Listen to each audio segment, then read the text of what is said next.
Hello everyone, আসসালামু আলাইকুম। কেমন আছেন আপনারা সবাই? আশা করি ভালো আছেন। আমি হালিমা আক্তার তমা আজ আপনাদের সাথে আলোচনা করব ফৌজদারি কার্যবিধি থেকে আপিল এই বিষয়টি নিয়ে। তো আমাদের ফৌজদারি কার্যবিধির ধারা 404 থেকে শুরু করে ধারা 431 পর্যন্ত আলোচনা করা হয়েছে আপিল সম্পর্কে। আজকের আমার এই ক্লাসটি হলো পার্ট 4।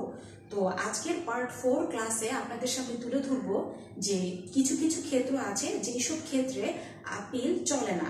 তো আমাদের ফৌজদারি কার্যবিধিতে উল্লেখ করে দেওয়া আছে যে ধারা 412 থেকে শুরু করে ধারা 414 এই ক্ষেত্রগুলোতে আপিল চলে না।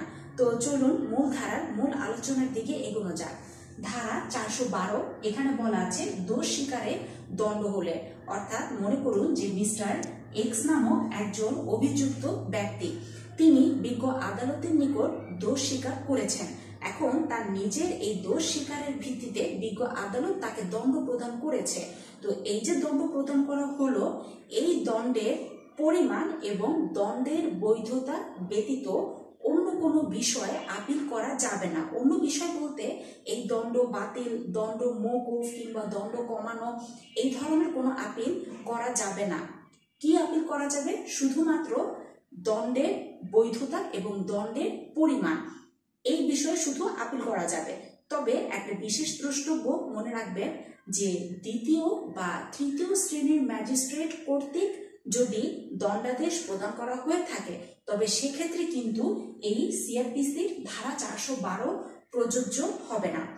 তো এই হলো দোষ স্বীকারের দণ্ড হলে কি হবে, আপিল কিভাবে করা যাবে আর কিভাবে করা যাবে না সে বিষয় শেষ আলোচনা। চলে যাচ্ছি পরবর্তী ধারা 413। সিআরপিসির এই 413 ধারা বলা আছে তুচ্ছ মামলার ক্ষেত্রে। তো মনে রাখবেন যে তুচ্ছ মামলার ক্ষেত্রে বলতে গেলে যে কারাদণ্ড যদি হয় অনধিক 1 মাস আর জরিমানা যদি হয় অনধিক 50 টাকা, তবে এই ক্ষেত্রে যেটা হবে যে আপিল করা যাবে না। আচ্ছা, এবার আসি ধারা 414। এখানে বলা আছে সংক্ষিপ্ত বিচারের ক্ষেত্রে। সংক্ষিপ্ত বিচার যাকে ইংরেজিতে বলা হয় সামারি ট্রায়াল। তো এই সংক্ষিপ্ত বিচারের ক্ষেত্রে জরিমানা যদি হয়ে থাকে অনধিক 200 টাকা, তাহলে যেটা হবে যে আপিল করা যাবে না। তো এই হলো আজকের ক্লাসের পূর্ণাঙ্গ আলোচনা, ধারা 412 থেকে শুরু করে ধারা 414। কেমন লাগলো আজকের ক্লাসটি? অবশ্যই আপনাদের মূল্যবান মন্তব্য কমেন্ট বক্সে লিখে জানাবেন।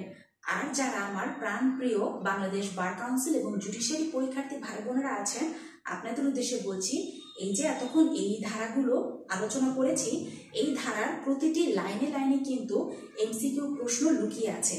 তো লুকিয়ে আছে এজন্যই বলছি যে আপনার চোখের সামনেই আছে, বাট একটু যদি মনোযোগ দেন, একটু যদি লেখালেখি করেন, তাহলে আপনি ধরতে পারবেন। আদারওয়াইজ আপনার কাছে কিন্তু গুপ্তধন হিসেবে লুকানোই থেকে যাবে।